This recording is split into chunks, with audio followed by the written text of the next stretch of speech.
Ed, thank you very much. Joining us for more reaction, we have John Solomon, a reporter for The Hill newspaper, former Secret Service agent Dan Bongino, and talk radio host and attorney Leo Terrell. Thank you all for joining us here tonight. Leo, I want to start with you. We all thought that, I thought, and I think a lot of people thought that the president may have some redactions, but would ultimately release this memo, but it's not coming out tonight. How are you and the Democrats going to react to that? Well, it's a sham, and I'll tell you why. Just last week, Jason, despite a public announcement by the FBI not to release the Republican memo, President Trump released the memo. Shame on the president, because it is very clear he did not want this memo released because it negates his argument last week that he's exonerated. It is embarrassing and shameful. There is nothing in that memo that would have prevented its release today, except that it was bad PR for President Trump. But Leo, did you see anything in the Nunes memo that was dealt with classified material about sources and methods? There wasn't. Well, let me say, I'm going to pull rank on everybody. I'm the lawyer in this group, and I'm going to simply tell you this: the FBI said don't release it, and they released it notwithstanding. Jason, you got to answer that. But there was no classified material about sources and methods in the Nunes memo, correct? It was classified. There was information about the procedure and the manner in which a warrant is obtained. That information should not have been released to the American public, but it was beneficial to Donald Trump, and he released it, notwithstanding a public statement from the FBI and Department of Justice not to release it. Okay, John, let's go to this. There's also a word about a second dossier that is out there. Tell us what you know about that. So in the summer of 2016, there was another pipeline of Clinton-related information coming into the State Department, and then to Christopher Steele, then to the FBI. It comes through two guys that we've heard of from the past. In the old Clinton years in the 90s, you might have been involved in some of those investigations.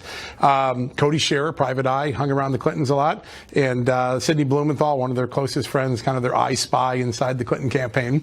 And they put the information in, and it tracks very closely to what Steele had. So you have all this information coming in. I predict when we're done, all four sources of the information that the FBI used to launch the investigation against Donald Trump, every one of them is going to have a connection to the Clinton campaign. Now, Dan, one of the concerns that's out there, Politico is reporting tonight that Steve Bannon may have actually been picked up on some of these surveillances. How does that strike you? I mean, it's right in the heart of the campaign.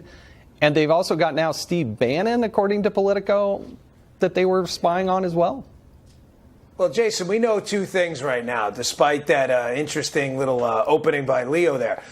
We know that the Obama team spied on the Trump team. Okay, that's not in dispute. How it happened may be in dispute, but we know that happened. What we also know is we know because there are court transcripts, okay? There's an actual record of this that no Democrat's going to be able to run from and no Democrat's going to have plausible deniability on. We know that the bulk of the material that went in front of those FISA court judges was provided by, in fact, the dossier, a dossier that came from two sources.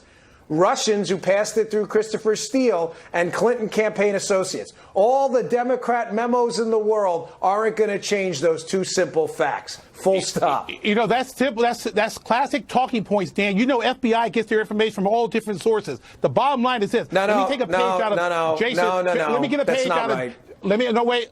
Oh, come on now. Let me get a page out of Jason's book. Trey Gowdy. You know him, Dan, don't you? Trey Gowdy said there is a need to proceed with the Russian probe. You don't disagree with Trey Gowdy, do you, Dan? Oh, okay. Well, hold on. Dan didn't say anything about that, but we're talking about the credibility of dossiers. Leo, I don't know what you're talking about. And then surveilling people that now has expanded to include potentially, at least we're looking at a report that's put out by Politico tonight that includes Steve Bannon. And that does beg the question of who else is used. Let me go to John for a second. John, where do you see this going in the next week or two? I think the last piece of the evidence that came in that substantiated the FISA warrant at the beginning came from this ambassador, right? This Australian ambassador who hears Papadopoulos in the bar, drunk, having conversation with him. I think we're going to learn a lot more about that ambassador and where his loyalties might be. When that's all put together, I think you're going to find out four out of four things the FBI used to start listening in on the Trump campaign comes back to the Clinton family. Now, Leo, does any of this concern you? And I got to ask you, give us look right in the camera and tell us, if Donald Trump had done this against a Democrat, you can't tell me that you'd just be sitting idly by saying, oh, the FBI has just acted perfectly in this instance. Jason, I'm looking at you and the American public straight in the eye right now. I'm leaning forward.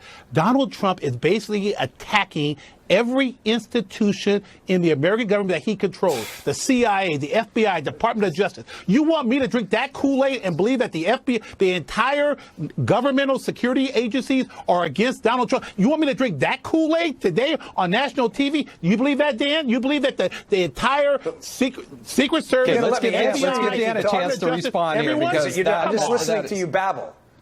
Yeah. Leo, it's amazing. You do this, liberals do this all the time. They never actually address what you say. He goes on to something else. Notice, he never addressed at all the substance of what I said. We know for a fact the Obama team spied on the Trump team. We know the information was provided by Steele through the Russians. And we also know the information was provided through Clinton consiglieres. I know because one of them wrote an op-ed in the Washington Post today basically admitting to it, and another one went on a weekend news show, Victoria Nuland, and admitted to it too. Now Leo will go on about the Russians again, because that's what they do. No, I'll play your game. And therefore, what? What are you making a conclusion? Tell us your conclusion. And therefore, what? What? Who committed the crime? The Obama Tell me the team, conclusion. I mean, you may be hard of hearing, but I already said it. The Obama team spied on the Trump team. There's still no probable cause that anyone on the Trump team was a foreign agent in violation of U.S. law. No one's produced a scintilla of evidence of Russian collusion. And you're still sticking by that this was all done great because you're a police state supporter. End of story. Let me go to John. Hold on. Let me go to John here. There are still a mountain of text messages that we have not seen. It's true. And is there any fallout that you're seeing? I mean, the FBI put out there that they couldn't find these missing text messages. And they showed up.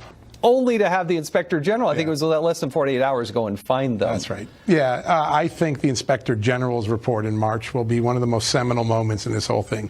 It'll help to resolve how much politics was involved and how much legitimate law enforcement. When we see the full breadth of what the independent IG does, I think we're going to have a more complete picture, and this debate may take an entirely different tact. It will. Leo, are you willing to accept what the Inspector General comes up with? He's making this prediction about the Inspector General report. Can you please have me on when this report comes out? Because I hope, according to Dan, there could be all these indictments against the Obama administration. It's doomed. It's a great way to deflect from Donald Trump and the Russian probe. Great move, Dan. It's very smart. No, hold on. Leo, You're just making it up. 15 seconds. 15 seconds, Leo. What's your single best piece of evidence that Donald Trump colluded with Russians? The single best one. What is it?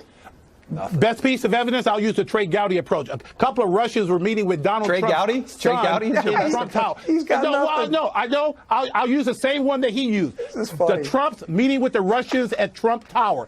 Pretty solid evidence there. Dan, you get the last word. Where do you see this going? Genius case there. Yeah, maybe Mark Warner should be under arrest too then for trying to set up a meeting with the Russians, the Democrat senator from Virginia. I mean, unbelievable. He had nothing. He had no answer for you. The one thing I think we can all agree about, we'll be talking about this next week. We've got to move on. Thank you all. Have a wonderful weekend. I appreciate you being here.